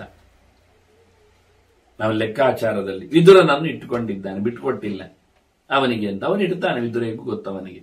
ಯಾಕೆಂದ್ರೆ ವಿದುರನ ಹಿಂದೆ ಹೇಳಿದ್ದ, ನೆನಪಿಟ್ಟುಕೊಳ್ಳಿ, ಹೋರಾಟ ಆರಂಭ ಆಗುವಾಗ ಸಂಧಾನದ ಹೊತ್ತಿಗೆ ಬಂದಾಗ ಎಲ್ಲ ವಿದುರ ಬಹಳ ಜೋರಾಗಿ ಸಂಗ್ರಾಮ ಆಗತ್ತೆ ನಿಶ್ಚಯ ಆದಾಗ ಮಹಾಭಾರತ ಹೇಳಲಿಕ್ಕೆ ಹೋಗ್ಲಿಲ್ಲ ಸಬ್ಜೆಕ್ಟ್, ಆದರೆ ಭಾಗವತದಲ್ಲಿ ಬರುತ್ತೆ. ಹೇಳುತ್ತಾರೆ ಏನಾಗಿದೆ ಕತೆ ಅಂತ. ಹಸ್ತಿನಪುರದಲ್ಲಿ ಯುದ್ಧ ಅಂತ ಹೇಳಿದಾಗ ವಿದುರ ನನ್ನ ಇದಕ್ಕೆ ಸಮ್ಮತಿ ಇಲ್ಲ ಅಂತ ಕಡಾಕಡಿಯಾಗಿ ಹೇಳುವ ಮೂಲಕ ಅನ್ಯಾಯ, ಇದು 0 ಆಗ್ತದೆ, ಹಸ್ತಿನಪುರ ಎಲ್ಲ ಇಲ್ಲ ಆಗತ್ತೆ ಅನ್ನುವ ಗಟ್ಟಿ ಮಾತಿನೊಂದಿಗೆ ಹೆಬ್ಬಾಗಿಲಲ್ಲಿ ತನ್ನ ಬಿಲ್ಲನ್ನು ಎಸೆದು ಹೋಗಿದ್ದಾನೆ ವಿದುರ. ಈ ಹೋರಾಟ ನೋಡ್ಲಿಕ್ಕೂ ನಾನು ಇರುವುದಿಲ್ಲ, ಹೋರಾಟಕ್ಕೂ ನಾನು ಬರುವುದಿಲ್ಲ, ಹೋರಾಟಕ್ಕೆ ನನಗೆ ಸಮ್ಮತಿ ಇಲ್ಲ ಅಂತ ಎಂತಹ ಘೋರವಾದ ದರ್ಶನ ಅವನದ್ದು. ಜೊತೆಯಲ್ಲಿ ಭೀಷ್ಮನಿಗೆ ಚೆನ್ನಾಗಿ ಬೈದಿದ್ದಾನೆ. ಎಷ್ಟು ದೂರದ ಭೀಷ್ಮ, ಎಲ್ಲಿಯ ವಿದುರ. ಹುಟ್ಟಿದ ಕಥೆ ಕೇಳಿದ್ರು ವಿದುರ ಬಗ್ಗೆ ನಾವು ಮಾತಾಡುವಂತಿಲ್ಲ. ಭೀಷ್ಮನ ಹತ್ರ ವನಂ ಗಚ್ಚ ಮಯಾ ಸಾರ್ಧಂ ಧೃತರಾಷ್ಟ್ರೇಣ ಚೈವಹ ಅಂದಿದ್ದಾನೆ. ಏ ಭೀಷ್ಮ, ನಿನಗೆ ಯುದ್ಧವನ್ನು ನಿಲ್ಲಿಸ್ಲಿಕ್ಕೆ ಆಗುವುದಿಲ್ಲ ಆದ್ರೆ ನನ್ನಾಗಿ ಇಲ್ಲಿರಬೇಡ, ಕಾಡಿಗೆ ಹೋಗು ಅಂದ ಭೀಷ್ಮನನ್ನು. ಅರಮನೆ ಬಿಡು ಅಂದ. ಹೋಗುವಾಗ ಈ ಮುದುಕನನ್ನು ಧೃತರಾಷ್ಟ್ರನಿಗೆ ಕರ್ಕೊಂಡು ಹೋಗು ಅಂದಿದ್ದಾನೆ. ಧೃತರಾಷ್ಟ್ರನ ಕರ್ಕೊಂಡು ಹೋಗಿಬಿಡು ಕಾಡಿಗೆ, ಈ ಮಕ್ಕಳು ಏನ್ ಬೇಕಾದ್ರೆ ಹೊಡೆದಾಡಿಕೊಳ್ಳಿ, ಜಾಗ ಕೊಡುವುದಿಲ್ಲ ಹೇಳಿಕೊಂಡವರು ಜಾಗದಲ್ಲಿ ನೆತ್ತರಾಗಿ ಹೋಗಲಿ, ನೀನು ಹೊರಡು ಅಂದಿದ್ದ. ಭೀಷ್ಮ ಹೊರಡ್ಲಿಲ್ಲ. ಆದ್ರೆ ಧೃತರಾಷ್ಟ್ರನಿಗೆ ಹೋಗ್ಲಿಕ್ಕೆ ಆಗ್ಲಿಲ್ಲ. ಈ ಗೆರೆಗಳು ಧೃತರಾಷ್ಟ್ರನಿಗೆ ಕೇಳಿಸಿವೆ. ಈಗಲಂತೂ ವಿದುರರ ಹತ್ರ ಕೇಳಿ ಕೇಳಿ ಕೇಳಿ ಹೋಗುವುದನ್ನು ಖಾತ್ರಿ ಮಾಡಿಕೊಂಡು ವಿದುರನ ಜೊತೆಯಲ್ಲಿ ಹೊರಟ. ಭೀಷ್ಮ ಸತ್ತೇ ಹೊರಟ. ಕಾಡಿ ಹೋಗಿ ತಪಸ್ಸು ಮಾಡಿ ಹೊರಡ್ಲಿಲ್ಲವ. ಈಗ ಧೃತರಾಷ್ಟ್ರ ವಿದುರನಿಂದಾಗಿ ಆ ಮಾತು ಆವತ್ತು ಬಂತಲ್ಲ, ವಿದುರ ನೋಡಿ ಇವತ್ತು ರಟ್ಟೆ ಹಿಡ್ಕೊಂಡು ಹೋಗ್ತಾ ಇದ್ದಾನೆ ಧೃತರಾಷ್ಟ್ರನ. ಬಾ ಕಾಡಿಗೆ ಹೋಗು, ಬಾ, ಎಲ್ಲ ಮುಗಿದೋಯ್ತಲ್ಲ, ಇನ್ನು ಮಸಣ ಆಯ್ತಲ್ಲ ಎಲ್ಲರದ್ದು, ಮತ್ತೆ ಇನ್ನು ನೋಡ್ಲಿಕ್ಕೆ ನೀನಲ್ಲ ಅಂತ ಹೇಳಿ ಎಂತ ಒಂದು ಚುಚ್ಚಿನ ರೀತಿ. ಅದನ್ನ ವಿದುರನನ್ನು ಬಿಡ್ಲಿಲ್ಲ. ಸಂಜಯ ಚೆನ್ನಾಗಿ ಹೇಳುವವ. ವಿದುರನು ಹೇಳುತ್ತಾನೆ. ವಿದುರನಲ್ಲಿಯೂ ಕೇಳಿದ್ದಲ್ಲ, ರಾತ್ರಿ ನಿದ್ದೆ ಬರದಿದ್ದಾಗ ಬೆಳಿಗ್ಗಿನವರೆಗೆ ಪ್ರಜಾಗರ ಪರ್ವದಲ್ಲಿ ಸನತ್ ಕುಮಾರನ್ನು ಕಳಿಸುವ ವ್ಯವಸ್ಥೆಯಲ್ಲಿ ಎಲ್ಲ ವಿದುರನ್ನೇ ಹೇಳಿ, ವಿದುರ ನೀತಿ ನಾವು ಕೇಳಿದ್ದೇವಲ್ಲ, ಅದನ್ನು ವಿದುರನು ಬೇಕು, ಸಂಜಯನು ಬೇಕು. ಒಬ್ಬ ಸಲುಗೆಯಲ್ಲಿದ್ದಾನೆ, ಇನ್ನೊಬ್ಬ ತಮ್ಮನಾಗಿ ಬಂದಿದ್ದಾನೆ ಅಂತ, ಸೂತನಾಗಿದ್ದಾನೆ ಅಂತ. ಹಾಗೆ ಅವರಿಬ್ಬರನ್ನು ಕಳುಹಿಸದೆ, ಹೋಗು ಅಂತ ಹೇಳದೆ, ಕೃಪಂ ನಿರ್ವರ್ತಯಾಮಾಸ ಯುತ್ಸಂಚ ಮಹಾರಥ, ಕೃಪಾಚಾರ್ಯರನ್ನು ಹೋಗ್ಲಿಕ್ಕೆ ಹೇಳಿದ. ಅರಮನೆಯಲ್ಲಿ ಆಚಾರ್ಯ ಸ್ಥಾನದಲ್ಲಿ ದೊಡ್ಡ ವ್ಯಕ್ತಿ ಯಾರಿಲ್ಲ ಅವನ ಕಾಲದ್ದು. ಆತ್ಮೀಯರು ಕೃಪಾಚಾರ್ಯರು ಪಾಂಡವರ ಬಗ್ಗೆ ಭಾರಿ ಪಕ್ಷಪಾತಿಗಳು. ಭೀಷ್ಮ ದ್ರೋಣರಂತೆ ಅಲ್ಲ. ಅದೇನು ಮಾಡುವ, ಅಸಹಾಯಕೆಯಿಂದ ಅವರು ಸೋತರು, ಮಣ್ಣಾದರು. ಅಶ್ವತ್ಥಾಮನಂತೂ ಶಾಪ ಹಾಕಿ ಕಳಿಸಿದ್ರು. ಈಗ ಕೃಪಾಚಾರ್ಯ ಒಬ್ಬ ಇದ್ದಾನೆ, ಹಳೆಯ ಹೋರಾಟ ಪ್ರತ್ಯಕ್ಷದರ್ಶಿ, ದುರ್ಯೋಧನನ ಪೂರ್ಣ ಮೋಸದ ಆಟಗಳನ್ನೆಲ್ಲ ನೋಡಿಕೊಂಡವ ಹಳೆಯ ಆಚಾರ್ಯ. ಮೊದಲು ಅವನೇ ಆಚಾರ್ಯ ಹಸ್ತಿನಪುರ ಗದ್ದುಗೆಯಲ್ಲಿ, ಮತ್ತೆ ದ್ರೋಣ ಬಂದದ್ದು. ಈಗ ದ್ರೋಣನು ಮುಗಿದೋದ. ಶಿಷ್ಯರನ್ನು ಕಳುಹಿಸಿ, ಶಿಷ್ಯರನ್ನು ಕಲಿಸಿದ, ಶಿಷ್ಯರ ಜೊತೆಯಲ್ಲಿ ಕಲೆತು ಹೋರಾಟ ನಡೆಸಿ ಕಲಹದೊಂದಿಗೆ ಕಳೆದ. ಹಸ್ತಿನಪುರದ ನಿರ್ನಾಮದಲ್ಲಿ ದ್ರೋಣನ ಪಾತ್ರವೂ ಕಾಣ್ತದೆ, ಹೆಸರು ಕಾಣ್ತದೆ. ಘನಘೋರವಾಗಿ ಹೋರಾಡಲಿಕ್ಕೆ ಹೇಳಿಕೊಟ್ಟು ಚಚ್ಚಲಿಕ್ಕೆ ಮಾಡಿದ ಕತೆ ಅದು ದ್ರೋಣನ ಹೆಸರಿನಲ್ಲಿ ಉಂಟು. ಪರಶುರಾಮನ ಸಂಕಲ್ಪ ಇರಲಿ, ದ್ರುಪದರ ಮೇಲಿನ ಸೇಡು, ಪಾಂಚಾಲವನ್ನು ಅಪ್ಪಚ್ಚಿ ಮಾಡುತ್ತೇನೆ ಅಂತ ಹೊರಟವ. ಹೀಗಾಗಿ ಅರ್ಜುನನ್ನು ಎತ್ತಿಗಟ್ಟಿದ. ನಮಗೊತ್ತು ಕತೆ, ಯಾರಿಲ್ಲ ಈಗ ಹಸ್ತಿನಪುರದಲ್ಲಿ. ಅದನ್ನು ಧೃತರಾಷ್ಟ್ರ ತುಂಬಾ ಮುತುವರ್ಜಿ ವಹಿಸಿ ಮುತ್ಸುದ್ದಿತನದಲ್ಲಿ ಕೃಪಾಚಾರ್ಯರನ್ನು ಹಿಂದೋಗ್ಲಿಕ್ಕೆ ಹೇಳ್ತಾರೆ. ಕೃಪಾಚಾರ್ಯ ನಿಜವಾಗಿಯೂ ಪರಮ ವೈಷ್ಣವರು, ಭಗವಂತನ ತಪಸ್ಸು ನಡೆಸಿ ಬಹುಕಾಲ ಬದುಕುವ ಚಿರಂಜೀವಿತನದ ಕಥೆಯನ್ನು ಪಡೆದವರು. ಮಾತಿನ ನಡುವೆ ಅದು ಗೊತ್ತವನಿಗೆ. ದ್ರೋಣನೇ ಅಶ್ವತ್ಥಾಮನೇ ಹೇಳಿದ್ದಾನಲ್ಲ ದುರ್ಯೋಧನನಿಗೆ, ನೋಡಯ್ಯ, ಭಯಾನಕವಾದ ದೃಶ್ಯಗಳು, ದುಶ್ಯಾಸನನ ಸಾವಿನ ಕತೆ. ನಿನ್ನ ಕರ್ಣನು ನಡುಗಿ ತತ್ತರಿಸಿ ಓಡಿಬಿಟ್ಟಿದ್ದಾರೆ ನೋಡು. ಯಾರಿಲ್ಲ, ಏನಿಲ್ಲ. ಇನ್ನಾದ್ರೂ ಸಂಧಿ ಮಾಡಿಕೊಂಡು ಆರಾಮವಾಗಿ ಬದುಕಯ್ಯ, ಅವರ ಪಾಲು ಕೊಡುಪಿಡಯ್ಯ. ಹೆದರಿ ಹೇಳುವುದಿಲ್ಲ, ನಾನು ಚಿರಂಜೀವಿ, ಕೃಪಾಚಾರು ಸಾಯುವುದಿಲ್ಲ. ಅವನು ಹೇಳುವುದು ಅಶ್ವತ್ಥಾಮ ಆಗ, ನಾನು ಸಾಯುವುದಿಲ್ಲ, ಕೃಪಾಚಾರು ಸಾಯುವುದಿಲ್ಲ, ನಾವೇನು ಸಾಯುತ್ತೇವೆ, ಇವರಾಗಿ ದ್ರೋಣರಾಗಿ ಬೀಳುತ್ತೇವೆ, ಭೀಷ್ಮರಾಗಿ ಬೀಳುತ್ತೇವೆ ಅಂತ ತಿಳ್ಕೊಂಡು ಹೇಳಿದ್ದಲ್ಲ ಅಂತ ಸ್ಪಷ್ಟ ಹೇಳಿದ್ದಾನೆ. ಅದರಿಂದ ಇದೆಲ್ಲ ವಿಷಯಗಳು ರಿಪೋರ್ಟ್ ಆಗಿದೆ. ಸಂಜಯನ ಯಾರ ತಲೆಯಲ್ಲಿ ಯೋಚನೆ ಮಾಡಿದ್ದು ಸಂಜಯನಿಗೆ ಬರುತ್ತೆ ಅಂದಾಗ ಮಾತಾಡಲಿಕ್ಕೆ ಉಂಟು. ಅಷ್ಟೆಲ್ಲ ವಿಷಯಗಳನ್ನು ಧೃತರಾಷ್ಟ್ರ ಕೊಟ್ಟಿದ್ದಾನೆ. ಆದರೆ ಧೃತರಾಷ್ಟ್ರ ಕೃಪಾಚಾರ್ಯರನ್ನು ಇವರು ಕಾಡಾಡಿ ಆಗಬೇಕಾಗಿಲ್ಲ, ತಪಸ್ಸಿನ ಕಥೆ ಎಲ್ಲ. ಅವರು ಗುರು ಆಗಿ ಪರಮಾಚಾರ್ಯನಾಗಿ ಇರಬೇಕು ಅಂತ ಕೃಪಾಚಾರ್ಯನಿಂದ ಕಳುಹಿಸಿದ. ತನ್ನ ಮಗನನ್ನು ಯುತ್ಸುಂಚ ಮಹಾರಥಂ, ಯುತ್ಸನ್ನು ಹೋಗುವಂತ ತುಂಬಾ ಆತ್ಮೀಯವಾದ ಸಂಗತಿ ಇದು. ಒಬ್ಬ ಮುದುಕ ತಂದೆ ನಿಜವಾಗಿಯೂ ಮಗನನ್ನು ಪ್ರೀತಿಸುವ ಆತ್ಮೀಯತೆಯ ಒಂದು ಹೃದಯ ವಿದ್ರಾವಿಕ ಕ್ಷಣ ಅಂದ್ರೆ ಇದು. ಮಗ ಬಾ ಅಂತ ಇಟ್ಕೊಂಡಿಲ್ಲ, ಮಗ ಅರಮನೆಯಲ್ಲಿ ಬದುಕಲಿ ಅಂತ ಕಳುಹಿಸಿದ. ಎಂತಹ ವಿಶೇಷ ನೋಡಿ. ಅತ್ತ ಧೃತರಾಷ್ಟ್ರನ ಈ ವಿರೋಧಿಗಳಾಗಿ ನೋಡುವವರಿಗೆ ಒಂದು ಮುಖ ಉಂಟು. ಏನು, ಪಾಂಡವರು ಮಾತ್ರ ತಿನ್ನುವುದು ಬೇಡ, ಅರಸೊತ್ತಿಗೆಯನ್ನು ನನ್ನ ಮಗ ಒಬ್ಬ ಇದ್ದಾನೆ, ಅವನ್ ತಿನ್ಲಿ ಅಂತ ಇಟ್ಟುಕೊಂಡ ಅಂತ ಅಲ್ಲ. ಧರ್ಮರಾಜನ ಹೇಳಿದ್ನಲ್ಲ, ದೊಡ್ಡಪ್ಪ ನಾವು ಕಾಡಿ ಹೋಗ್ತೇವೆ, ನೀನಿರು, ಯುತ್ಸನ್ನು ಕುಳ್ಳಿರಿಸಿ ಪಟ್ಟ ಅಭಿಷೇಕ ಮಾಡಿಕೊಂಡು ರಾಜ್ಯಭಾರ ಮಾಡು ಅಂತ ಹೃದಯ ತುಂಬಿ ಹೇಳಿದ್ದ. ಹಾಗಾಗಿ ಯುತ್ಸಿಗೆ ತಾನು ಕಾಡಿ ಹೋಗ್ತಾ ಇದ್ದೇನೆ, ಎಲ್ಲರನ್ನು ಕಳ್ಕೊಂಡಿದ್ದೇನೆ, ಮಣ್ಣು ಮುಕ್ಕಿಸಿದ್ದೇನೆ, ಇನ್ನು ನನ್ನ ಈ ಒಳ್ಳೆ ಮಗನೂ ಸಹ ಕಾಡಾಡಿ ಆಗಬಾರದು ಅಂತ ಹೇಳಿ ಅವನು ಒಳ್ಳೆ ಬದುಕಲಿ, ಒಳ್ಳೆ ಅವನಿಗೆ ಭವಿಷ್ಯ ಇದೆ ಅಂತ ಹೇಳಿ ಇವನು ಯುತ್ಸು ಹಿರಿಯ ಅಂದ್ರೆ ಧರ್ಮರಾಜನಿಂದ ಹಿರಿಯ, ಮೊದಲು ಹುಟ್ಟಿದವ, ಮತ್ತೆ ದುರ್ಯೋಧನಾದಿಗಳು ಹುಟ್ಟಿದ್ದು. ಹಾಗಾಗಿ ಯುತ್ಸು ಇದ್ದಾನೆ, ಪಾಂಡವರ ಪಕ್ಷದಲ್ಲಿ ಸೇರಿ ಹೋರಾಟ ಮಾಡಿದ್ದಾನೆ, ಧೃತರಾಷ್ಟ್ರನಿಗೆ ವಿರುದ್ಧ ಮಾಡಿದ್ದಾನೆ, ಧರ್ಮಕ್ಕೆ ಬೆಂಬಲ ಇದ್ದಾನೆ. ಅದರಿಂದ ಧಾರ್ಮಿಕರನ್ನು ಧರ್ಮರಾಜನ ಜೊತೆಯಲ್ಲಿ ಇರುವಂತೆ ಮಾಡ್ಲಿಕ್ಕೆ ಯುತ್ಸು ನೀನು ಹೋಗು ಮಗ ನೋಡಿ, ಕೊನೆ ಹೊತ್ತಿನಲ್ಲಿ ತನ್ನ ಮಗ ಬೇಕು ಅಂತ ಒಂದೂ ಇಲ್ಲ ಹೇಳಿಕೊಂಡು ಒಬ್ಬ ಮಗನನ್ನು, ಪ್ರೀತಿಯವನನ್ನು, ಸಾಧಕನನ್ನು ಇಟ್ಕೊಳ್ಳಿಕ್ಕೆ ಸ್ವಾರ್ಥ ಅಂತ ಹೇಳಿಬಿಟ್ಟ ಧೃತರಾಷ್ಟ್ರ. ನಾನೆಂತೂ ಕುರುಡ ಅಜ್ಜ, ಸಾಯ್ತೇನೆ, ನನ್ನ ಜೊತೆಯಲ್ಲಿ ಒಬ್ಬ ಕಾಡಿನಲ್ಲಿ ದುಡಿಲಿಕ್ಕೆ ಇರ್ಲಿ ಅಂತ ಅವನ್ನ ಇಟ್ಕೊಳ್ಳಿಲ್ಲ. ವಿದುರ ಇದ್ದಾನೆ, ತಮ್ಮ ಇದ್ದಾನೆ, ಸಂಜಯ್ ಇದ್ದಾನೆ, ಸಾಕು, ನಮ್ಮಿಬ್ಬರಿಗೆ ಇಬ್ರು ಇದ್ದಾರೆ, ಸಾಕಾಗುತ್ತೆ. ಕುಂತಿಯ ಕಥೆಯೇ ಗೊತ್ತಿಲ್ಲ, ಯಾರಿಗೂ ಗೊತ್ತಿಲ್ಲ. ಹಾಗೆ ಇವರಿಬ್ಬರ ಧೈರ್ಯದಲ್ಲಿ ಅವರಿಬ್ಬರು ಅಂತ ಹೇಳಿಕೊಂಡು ಎಲ್ಲರನ್ನು ಹಿಂದೆ ಕಳಿಸಿದ. ನಿವೃತ್ತೆ ಪೌರವರ್ಗೇಚ ರಾಜ ಸಾಂತಪುರಸ್ತದ. ಧರ್ಮರಾಜ ಎಲ್ಲರೂ ಹೋದ ಬಳಿಕ ಅಷ್ಟರವರೆಗೂ ತಾನು ಬರ್ತಾ ಇದ್ದಾನೆ. ತನ್ನ ತಮ್ಮಂದಿರಿದ್ದಾರೆ, ಮಡದೇರಿದ್ದಾರೆ, ಅಂತಃಪುರದ ಪರಿಚಾರಕರೆಲ್ಲ ಇದ್ದಾರೆ, ಅವರ ಸೂತರು, ಮಂದಿಭಾಗದವರು ಎಲ್ಲ. ಹಾಗಾಗಿ ಅರಮನೆಯ ಜನರ ಜೊತೆಯಲ್ಲಿ ಧರ್ಮರಾಜನ ಒಂದು ಪಡೆ ಹಾಗೆಯೇ ಉಂಟು, ಹಿಂಬದಿಯಲ್ಲಿ ಬರ್ತಾ. ಕೊನೆಗೆ ಅವನು ಸಹ ಎಲ್ಲ ಊರಿನ ಜನರು ಎಲ್ಲ ಹೋದ ಬಳಿಕ, ಇವರನ್ನೆಲ್ಲ ಹಿಂದೆ ಕಳುಹಿಸಿದ ಬಳಿಕ ಅವನು ಧೃತರಾಷ್ಟ್ರನಲ್ಲಿ ಕೇಳಿಕೊಂಡು, ಧೃತರಾಷ್ಟ್ರ ಅಭ್ಯನುಜ್ಞಾತಃ ನಿವರ್ತಿತು ಏಷಃ, ಇನ್ನು ಧೃತರಾಷ್ಟ್ರನಲ್ಲಿ ಹೇಳಿ ತಾನು ಹಿಂದೆ ಹೋಗುವುದು ನಿಲ್ಲುವುದು ಅಂತ. ಯಾಕೆ ಬಿಟ್ಟೇ ಕೊಡಬೇಕು ಅಂತ ವ್ಯಾಸರು ಹೇಳಿದ್ರಿಂದ, ಪ್ರಜೆಗಳು ಹೇಳಿದ್ರಿಂದ, ಇವನು ಬೋಧನೆ ಮಾಡಿ ಇರಬೇಕು ಹೇಳಿದ್ರಿಂದ, ಇನ್ನು ಮತ್ತೆ ಹೋಗುವುದರಲ್ಲಿ ಅರ್ಥ ಇಲ್ಲ. ಹಾಗಾಗಿ ತಾನು ಹಿಂದೆ ತಿರುಗುವುದು ಎಲ್ಲರ ಜೊತೆಯಲ್ಲಿ, ಅಂತಃಪುರದ ಜೊತೆಯಲ್ಲಿ ಅಂತ ಹೇಳಿಕೊಂಡು ಅವನಲ್ಲಿ ಕೇಳುವ ಅಂತ ಯೋಚನೆ ಮಾಡಿಕೊಂಡು, ಈಗ ಮುಂಚಿನಲ್ಲಿ ಅವಳಿದ್ದಾಳೆ, ಕುಂತಿ ಇದ್ದಾಳೆ. ಈಗೇನು ಮಾಡಬೇಕು? ಒಂದು ಉಪಾಯ ಮಾಡಿದ. ಅಮ್ಮನಲ್ಲಿ ನಾನು ಹೋಗ್ತೇನೆ ಅಂತ ನಿಂತ. ನಾನು ದಾರಿ ತೋರಿಸಲಿಕ್ಕೆ ನಾನು ಬರ್ತೇನೆ, ನಾನು ಇರ್ತೇನೆ.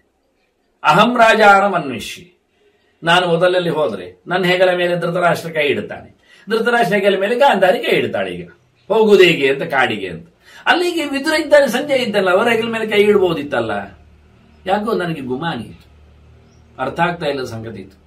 ಧರ್ಮರಾಜ ಹೇಳ್ತಾನೆ, ಅಹಂ ರಾಜಾನಂ ಅನ್ವೇಷ್ಯೆ, ನಾನು ರಾಜನ ಬೆನ್ನೆಯಿಂದ ಹೋಗ್ತೇನೆ. ಅಮ್ಮ ಭವತಿ ವಿನಿವರ್ತತ, ನೀನ್ ಹಿಂದೋಗ್, ವಧು ಜನ ಪರಿವೃತ, ಇವು ಸೊಸೆಯಂದಿರನ್ನೆಲ್ಲ ಕರ್ಕೊಂಡು ಹೋಗ್ಬೇಕಲ್ಲ. ಅವರು ಅಳ್ತಾ ಇದ್ದಾರೆ, ಬಬ್ಬೆ ಹೊಡಿತಾ ಇದ್ದಾರೆ. ದ್ರೌಪದಿ, ಸೌಭದ್ರೆ, ಉತ್ತರ ಎಲ್ಲ ಹಸಿ ಹಸಿ ಹೆಣ್ಮಗಿನ ಈ ಮಕ್ಕಳು, ಸಣ್ಣ ಮಗುವನ್ನು ಕರ್ಕೊಂಡೆಲ್ಲ ಬಂದಿದ್ದಾಳೆ. ಅವರೆಲ್ಲ ಕರ್ಕೊಂಡು ಹೋಗ್ಬೇಕು. ಸೊಸೆಯಂದ್ರ ಜೊತೆ, ಅಂತಪುರದ ಸ್ತ್ರೀಯರ ಜೊತೆ, ಅಮ್ಮ ನೀನು ಭವತಿ ಗೌರವದಿಂದ ಕರೆದು ಹೇಳ್ತಾನೆ, ನೀನು ಹಿಂದೋಗು. ಇಷ್ಟು ಹೇಳಿದ್ರು ಕಿವಿ ಕೇಳ್ತದ ಅವಳಿಗೆ. ಜಗಾಮೈವ ತದಾ ಕುಂತಿ ಗಾಂಧಾರೀಂ ಪರಿಗೃಹ್ಯ. ವೈಷಮ್ಯನ ಹೇಳ್ತಾರೆ, ಹೋಗ್ತಾ ಇದ್ದಾಳಂತೆ. ಜಗಾಮೈವ ತದಾ ಕುಂತಿ, ಕುಂತಿ ಹೋದ್ಲೆ. ಅವ ಹೇಳುದು ವೈಷಮ್ಯನರು. ಗಾಂಧಾರೀಂ ಪರಿಗೃಹ್ಯ, ಗಾಂಧಾರಿಯನ್ನು ಕೈಗೆ ಹಾಗೆ ಗಟ್ಟಿಟ್ಕೊಂಡು ಹೋಗಿ ಬಿಟ್ಲು. ಬಾಷ್ಪ ವ್ಯಾಕುಲ ಲೋಚನ ಅಂತಾನೆ. ಕಣ್ಣು ನೀರು ತುಂಬಿದೆ ಕುಂತಿದ್ದು. ಧರ್ಮರಾಜನಿಗೆ ಅರ್ಥ ಆಗಲಿಲ್ಲ. ಅಂದ್ರೆ ಕಣ್ಣು ನೀರು ತುಂಬಿದೆ. ಗಾಂಧಾರಿಯನ್ನು ಧೃತರಾಷ್ಟ್ರ ಕಳಿಸುವಾಗ ತನಗಾದ ಸಂಕಟದಂತೆ ತನಗಿಂತ ಮೊದಲು ನೋಡಿಕೊಂಡಿದ್ದಾಳಲ್ಲ ಗಾಂಧಾರಿಯಲ್ಲಿಗೆ. ಇವಳು ಬಂದವಳು ಕುಂತಿ. ಪಾಂಡು ಇದ್ದಾಗ, ಪಾಂಡು ಕುಂತಿ ಇಬ್ರು ಹಸ್ತಿನಪುರದಲ್ಲಿ ಗಾಂಧಾರಿ ಧೃತರಾಷ್ಟ್ರ ಇದ್ದಾಗೆಲ್ಲ ಗಮ್ಮತ್ನಲ್ಲ ಇದ್ದವರು. ಮತ್ತೆ ಅಲ್ಲಿಂದ ಪಾಂಡು ಕುಂತಿಯ ಜೊತೆಯಲ್ಲಿ, ಮಾದ್ರಿ ಜೊತೆಯಲ್ಲಿ, ಮಾದ್ರಿಯೂ ಬಂದಾಗಿದೆ ಆಗಲಿ. ಮತ್ತೆ ಕುಂತಿ ಮಾದ್ರಿ ಜೊತೆಯಲ್ಲಿ ಆತ ದಿಗ್ವಿಜಯ ಮುಗಿಸಿಕೊಂಡು ಯಾತ್ರೆಗೆ, ತೀರ್ಥಯಾತ್ರೆಗೆ, ಪ್ರದೇಶಕ್ಕೆ ಅಂತ ಹೊರಟ. ಫ್ರೀಗೆ ಅಂತ, ಫ್ರೀನೆಸ್ಸಿಗೆ ಅಂತ, ಪಿಕ್ನಿಕ್ಗೆ ಅಂತ ಹೊರಟ. ಅಲ್ಲಿಂದ ತಪಸ್ಸು ಮಾಡುತ್ತಾ ಮುಂದುವರಿದ ಪಾಂಡು. ಹಾಗಾಗಿ ಮೊದಲಿದ್ದವರೇ ಅಲ್ಲಿ. ಅದನ್ನ ಗಾಂಧಾರಿ ಧೃತರಾಷ್ಟ್ರನ ಮೇಲಿನ ಅಭಿಮಾನದಿಂದ ಕುಂತಿ ಹೆಜ್ಜೆ ಹಾಕಿದ್ದಾಳೆ, ಹತ್ತುಕೊಂಡಿದ್ದಾಳೆ, ದುಃಖ ಪಡೆದಿದ್ದಾಳೆ ಅಂತ ಧರ್ಮರಾಜನ ತಲೆಯಲ್ಲಿದ್ರೆ, ಅಮ್ಮ ನೀನು ಹೋಗಿಂದೆ ಸೊಸೆಯಂದಿರನ್ನು ಕರ್ಕೊಂಡು, ನಾನು ರಾಜನ ಹಿಂದೆ ಹೋಗ್ತೇನೆ ಅಂತ ಹೇಳಿದ. ಕೈ ತಪ್ಪಿಸ್ಲಿಕ್ಕೆ ಅಂತ ಕಾಣುತ್ತದೆ. ಅವಳ ಕೈ ತಪ್ಪಿಸಿ ಮಾಡಬೇಕು ಅಂತ ಇಲ್ಲ. ಅವಳು ಹೇಳಿದ್ಲು, ನೋಡಿ ಹೋಗ್ತಾ ಇದ್ದಾಳೆ. ಅದಕ್ಕೆ ಹೇಳಿದ್ವು ವೈಷಮ್ಯರು, ಹೋಗ್ತಾನೆ ಹೇಳ್ತಾ ಇದ್ದಾಳಂತೆ, ಸಹದೇವೇ ಮಹಾರಾಜ ಮಾ ಪ್ರಸಾದಂ ಕೃತಾ ಕ್ವಚಿತ್. ನಾನು ಮೊದಲು ಹೇಳಿದ ಮಾತು. ಕರೆದ ರೀತಿ ನೋಡಿದರೆ ಮಹಾರಾಜ ಅಂತ. ಏನ್ ಚಂದ, ಏನ್ ಚಂದ. ಒಬ್ಬಮ್ಮ ಇವನು ಹಾಗೆ ಹೇಳಿದ್ದ. ಅವನು ಅದಕ್ಕೆ ಹಾಗೆ ಹೇಳಿದ್ದಕ್ಕೆ ಶಬ್ದ ಮಾಡಿದ್ದ. ಅವನು ಹೇಳಿದ್ದು ವಧು ಪರಿವೃತ ರಾಜ್ಞಿ ಅಂತ ಹೇಳಿದ್ದಾನವನು. ಮಹಾರಾಣಿ ಅಂತ ಕರೆದಿದ್ದಾನೆ. ರಾಣಿ ಅಮ್ಮ ಅಂತ ಹೇಳೋ ಬದಲಿಗೆ ರಾಣಿ ಹೇಳಿದ್ದ ಮಾತಾ ಹೇಳ್ಬೋದಿತ್ತ. ಅವನಿಗೆ ರಾಜ್ಞಿ ಅಂತ ಕರೆದಿದ್ದ. ಇಲ್ಲಿ ಶಬ್ದವನ್ನು ಬದಲಿಸಿದವ. ಭೀಮಸೇನ ಅಮ್ಮ ಕರೆದಿದ್ದ ಅಮ್ಮ ಅಂತೇಳಿ. ಇವ ಅಮ್ಮ ಅಂತೇಳಿ ಹೇಳಲಿಲ್ಲ, ಪೂಜ್ಯಳೆ ಅಂತ ಹೇಳಿದ. ಹೆಸರು ಹೇಳಬಾರದು ಅಂತ ಪೂಜ್ಯಳೆ ಹೇಳಿ ಮತ್ತೆ ರಾಜ್ಞಿ ಅಂತ ಹೇಳಿಬಿಟ್ಟ.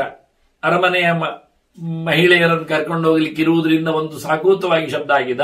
ಇವಳು ಅದೇ ಶಬ್ದ ಆಗಿದ್ಲು.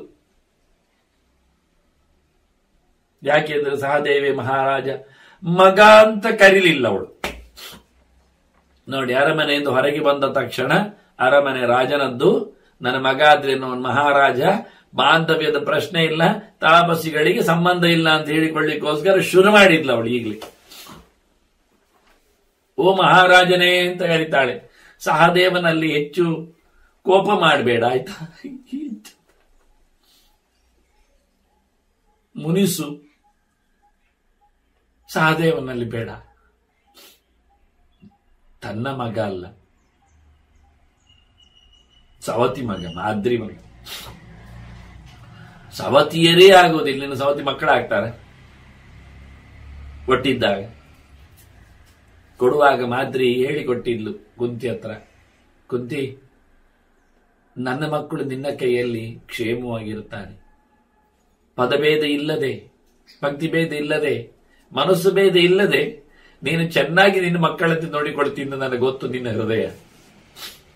ಆದ್ರೆ ಕುಂತಿ, ನೀನಿಲ್ಲದಿದ್ರೆ ನಾನು ನಿನ್ನ ಮಕ್ಕಳನ್ನು ಹಾಗೆ ನೋಡಿಕೊಳ್ಳಿಕ್ಕೆ ನನಗಂತ ಯೋಗ್ಯತೆ ಇಲ್ಲ ಅಂತ ನನಗೆ ಗೊತ್ತಿದೆ ಅಂತ ಹೇಳ್ತಾನೆ. ಆದ್ರಿಂದ ನಾನು ಸಹಗಮನ ಮಾಡ್ತೇನೆ ರಾಜನ ಜೊತೆಯಲ್ಲಿ, ನೀನು ನನ್ನ ಮಕ್ಕಳನ್ನು ಪಡೆ ಅಂತ ಹೇಳಿ ನೋಡಿಕೋದ್ಲು ಹೇಳದೆಯೋ. ಅಷ್ಟು ಮಾದ್ರಿ ಕುಂತಿ ಮೇಲೆ ಗ್ಯಾರಂಟಿ ಇತ್ತು. ಆ ಹೃದಯವನ್ನು ಓದಿಕೊಂಡವಳು ಅದನ್ನು ಕೊನೆಗಳಿಗೆವರೆಗೂ ಸಹ ಹೊತ್ತು ನಿಂತವಳು. ಧರ್ಮರಾಜನು ಅಷ್ಟೇ ಗಟ್ಟಿಗನಾಗಿ, ಯಾರು ಬೇಕಯ್ಯ ಅಂತ ಒಬ್ಬ ಯಕ್ಷ ಕೇಳಿದಾಗ ತಮ್ಮಲ್ಲಿ ಯಾರನ್ನಾದ್ರೂ ಬದುಕಿಸ್ತೇನೆ ಒಬ್ಬನನ್ನು ಕೇಳು ಅಂದ್ರೆ ನಕುಲೋ ಯಕ್ಷ ಜೀವತೂ ಅಂತಾನವ. ಯಕ್ಷ ಬದುಕುದಾದ್ರೆ ನನ್ನ ತಮ್ಮ ನಕುಲ ಬದುಕಲಿ ಅಂತಾನೆ. ಯಾಕೆ ಕೇಳ್ತಾನೆ ಯಕ್ಷ? ಭೀಮ ಬೇಡವಾ? ನಿನ್ನ ಅರಮನೆ ಎಲ್ಲ ಸೊತ್ತೆಲ್ಲ ಅಪಹರಿಸಿದಾರಲ್ಲ ದುರ್ಯೋಧನಾದಿಗಳವರು, ಸಾಯುವುದು ಬೇಡವಾ? ಅರ್ಜುನ ಬೇಡವಾ? ಪ್ರಿಯ ಶಿಷ್ಯ ದ್ರೋಣರದ್ದು. ನೀನು ಹೋಗಿ ನಕುಲನ ಕೇಳ್ತಾ ಇದ್ದೀಯಲ್ಲ. ಅದಕ್ಕೆ ಧರ್ಮರಾಜ ಅಂದ, ನಾನು ಒಂದು ಅಮ್ಮನ ಮಗ ಉಳಿದಿದ್ದೇನಲ್ಲ, ಕುಂತಿ ಮಗ. ನಾನು ಮತ್ತೆ ನಾಳೆ ಅರಮನೆ ಹೋದಾಗ ಮಾದ್ರಿ ಮಗ ಎಲ್ಲಿ ಕೇಳಿದೊಂದು ಬೇಕಲ್ಲ ನನಗೆ ಪ್ರೀತಿಗೆ, ನಕುಲ ಆಗಲಿ ಅಂತ. ಈ ಧರ್ಮರಾಜನ ಹೃದಯ ಧರ್ಮವನ್ನು ನೋಡಿ ಯಕ್ಷ ಹೇಳ್ತಾರೆ ಎಲ್ರು ಬದುಕಲಿ ಅಂತ. ಜಾಕ್ಪಾಟ್ ಅವನಿಗೆ ನೋಡಿ. ಅವನು ಯಮನೆ ಬಿಡಿ, ಸತ್ತಿಲ್ಲ, ಅವರು ಮೂರ್ಛೆ ಪಡೆದಿದ್ದಾರಷ್ಟೇ ಆಗಲಿ. ಆದ್ರೂ ಆ ಒಂದು ಸನ್ನಿವೇಶ ಎಷ್ಟು ಚೆನ್ನಾಗಿತ್ತು. ಹಾಗೆ ಇಲ್ಲಿ ಹೇಳ್ತಾಳೆ ಅವಳು, ಸಹದೇವನಲ್ಲಿ ತುಂಬಾ ಪ್ರೀತಿ ಇಡಪ್ಪ, ಕೋಪಿಸಬೇಡ ಆಯ್ತಾ. ಉಳಿದವರ ಮೇಲೂ ಭೀಮಸೇನ, ಅರ್ಜುನ ಹೆಸರು ಹೇಳಿ ಹೇಳ್ತಾಳೆ. ನಕುಲ ಮೇಲೆ ಸಹ ಚೆನ್ನಾಗಿ ಅವರನ್ನು ನೋಡಿಕೋ, ಯಾಕೆಂದ್ರೆ ನೀನೇ ಹಿರಿಯ ಇನ್ನು. ನೋಡಿ ಈಗ ಅವನಿಗೆ ಮಹಾರಾಜ ಕರೆದಾಗಲೇ ಬಂತು.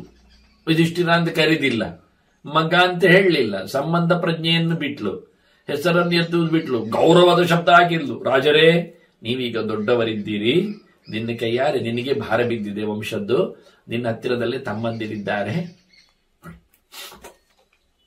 ಸಾಮಾನ್ಯವಾಗಿ ಕುಂತಿ ಏನ್ ವಿಷಯ ಇದ್ರು ಧರ್ಮರಾಜನಲ್ಲೇ ಮಾತಾಡುದು. ಒಳ್ಳೆ ಮಗ ಅಂತ, ಹೆಚ್ಚಿನ ಸ್ಥಾನಮಾನ ಅಂತ, ಏನು ಆಪತ್ತು ಎಲ್ಲ ಬಂದಾಗೆಲ್ಲ ಆ ಲೆವೆಲ್ ಅಲ್ಲಿ ಧರ್ಮರಾಜನಿಟ್ಟವಳು. ಅದು ಧರ್ಮರಾಜ ಹೇಳ್ತಾಳೆ, ಈಗ ನೀನೇ ಗುರಿಕಾರ, ಹಿರಿಯ ವ್ಯಕ್ತಿ, ವಂಶವನ್ನು ನಡೆಸಿಕೊಡುವವ, ರಾಜ್ಯವನ್ನು ನೋಡಿಕೊಳ್ಳುವವ, ಆದ್ರಿಂದ ನಿನ್ನ ತಮ್ಮಂದಿರನ್ನು ನೋಡಿಕೋ. ದ್ರೌಪದಿ ಬಗ್ಗೆ ಒಂದು ಚಂದ ಮಾತಾಡ್ತಾಳೆ. ದ್ರೌಪದ್ಯಾಶ್ಚ ಪ್ರಿಯೇ ನಿತ್ಯಂ ಸ್ಥಾತವ್ಯಂ ಹರಿಕರ್ಷಣ. ದ್ರೌಪದಿಯ ಇಷ್ಟ, ಅದನ್ನು ಯಾವತ್ತೂ ಮುರಿಯದಂತೆ ನೋಡಿಕೋ ಆಯ್ತಾ ಅಂತಾನೆ. ಆಗ ಹರಿಕರ್ಷಣ ಅಂತ ಕರೀತಾಳೆ. ಶತ್ರುಗಳ ಮೇಲೆ ಪ್ರಭಾವ ಬೀರುವಷ್ಟು ಸಾಮರ್ಥ್ಯ ನಿನಗಿದೆ. ಅಂದ್ರೆ ಯಾವ ಶತ್ರುಗಳು ದ್ರೌಪದಿಗೆ ಅಪಚಾರ ಮಾಡದಂತೆ ಎಚ್ಚರ ವಹಿಸು ಅಂತ. ಅಂದ್ರೆ ಒಂದ್ಸರ್ತಿ ತಗೊಂಡೋಗಿ ಯಾಕೆ ದ್ಯೂತಕ್ಕೆ ಅಂತ ಕರೆದಾಗಿ ಬಿಟ್ಟಿಯಲ್ಲ, ಹಾಗೆ ಮಾಡಬೇಡ ಅಂತ ನೆನಪಿಸ್ಲಿಕ್ಕೆ ಏನು ಯಾವತ್ತಿನ ಘಟನೆ ಎಷ್ಟು ಚುಚ್ಚುತ್ತಾಳೆ ನೋಡಿ. ಕೊನೆ ಹೊತ್ತಿನಲ್ಲಿ ಹೇಳ್ತಾಳೆ, ದ್ರೌಪದಿಯನ್ನು ಸ್ವಲ್ಪ ಚೆನ್ನಾಗಿ ನೋಡಿಕೋ. ಎಲ್ಲರ ಬಗ್ಗೆ ಹೇಳ್ತಾ ದ್ರೌಪದಿಯ ಬಗ್ಗೆ ಬಹಳ ಚಂದವಾದ ಮಾತನ್ನು ಹೇಳಿ, ಮತ್ತೆ ಕುಂತಿಯನ್ನು ಹಿಚುಕುವ ಕತೆ, ಬಹಳ ಭಾರಭೂತವಾದ ಹೃದಯ ಕೇಳಿದ್ರೆ ಅವಳು ಹೇಳ್ತಾಳೆ, ಕರ್ಣಂ ಸ್ಮರೇಥ, ನೀನು ಕರ್ಣನನ್ನು ನೆನಪು ಮಾಡಿಕೋ ಅಂತ.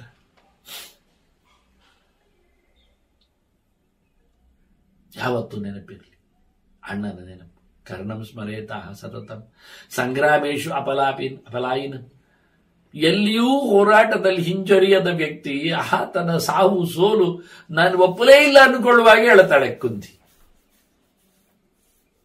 ಅದಕ್ಕಾಗಿಯೇ ಹಾಗೆ ಬಡಿಸಿದ್ದವನಿಗೆ. ಅರ್ಜುನನಲ್ಲಿ ಬೇಕಾದಷ್ಟು ಉಂಟು ಪಾಶ್ವತಾದಿ, ಅದನ್ನು ಬಳಸದೆ, ಕಾರಣ ಬಳಸಿದ್ರು ಅದನ್ನು ತಪ್ಪಿಸಿಕೊಳ್ಳುವಂತೆ ಅರ್ಜುನನ ಕಿರೀಟ ಆರುವಂತೆಲ್ಲ ಕೃಷ್ಣ ಮಾಡಿ ಬೇಗುಂದಲೇ ಆಡಿಸಿದ್ದಾನೆ.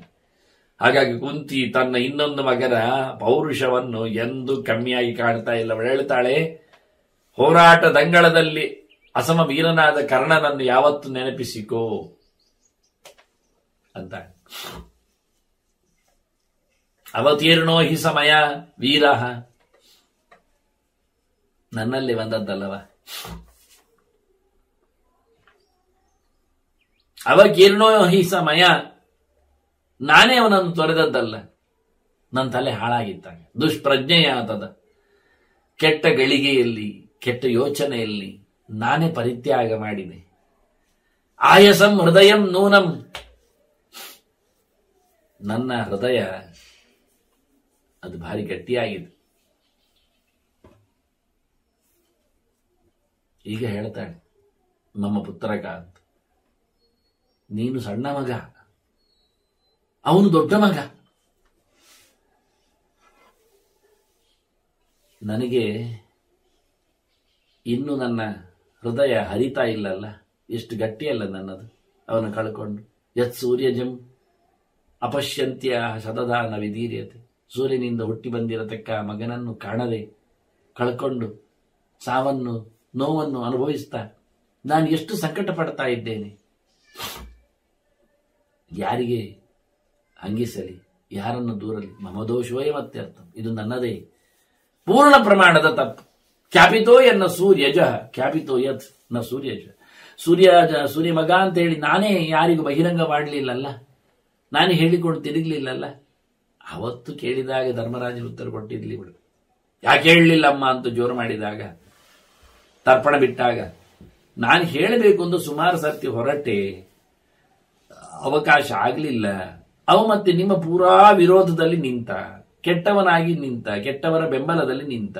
ಮತ್ತೆ ಯಾಕೆ ಹೇಳೋದು, ಸುಮ್ಮನೆ ಇದ್ದೆ ಅಂತ ಸಮಜಾಯಿಷಿ ಕೊಟ್ಟಿದ್ಲು. ಅದ್ರ ಒಳಗಿಂದ ಹಿಚುಕ್ತಾ ಉಂಟ ಒಳಗೆ. ನಾನೇ ಹೇಳದೆ ಸೋತೆ. ಹೀಗಾಗಿ ನೀನು ಅವನ ಹೆಸರಿನಲ್ಲಿ ಉತ್ತಮವಾದ ದಾನ ದಕ್ಷಿಣೆಗಳನ್ನೆಲ್ಲ ಕೊಡುವಂತ ನೆನಪಿಸ್ತಾ ಇರು. ನಿನ್ನ ತಮ್ಮಂದಿರಲ್ಲಿ ಸಹ ಸೇರಿಕೊಂಡಂತಾಳೆ. ಯಾಕೆ ಅವರು ಸಹ ಮೆಚ್ಚಲಿ ಅನ್ನೋ ನೆಲೆಯಲ್ಲಿ ತಮ್ಮಂದಿರನ್ನು ಸೇರಿಸಿಕೊಂಡು ಅವನ ಹೆಸರಿನಲ್ಲಿ ತರ್ಪಣಾದಿಗಳು ದಾನಾದಿಗಳೆಲ್ಲ ಉತ್ತಮ ಮಟ್ಟದಲ್ಲಿ ಆಗಲಿ ಅಂತ ಹೇಳಿಕೊಳ್ತಾಳೆ. ಇದು ಹೇಳುತ್ತಾ ಇದ್ದಾಳೆ ಅಂತ ಗೊತ್ತಾಯ್ತು ಅವನಿಗೆ. ಅಂದ್ರೆ ನಿನ್ನ ಮೇಲೆ ಭಾರ ಇದೆ ಅಂತ ಹೇಳುತ್ತಾಳೆ. ಕರ್ಣನ ನೆನಪಿಸಿಕೋ ಅಂತಾಳೆ. ದ್ರೌಪದಿನ ಚೆನ್ನಾಗಿ ನೋಡುವಂತ ಬೇರೆ ಹೇಳಿಬಿಟ್ಲು.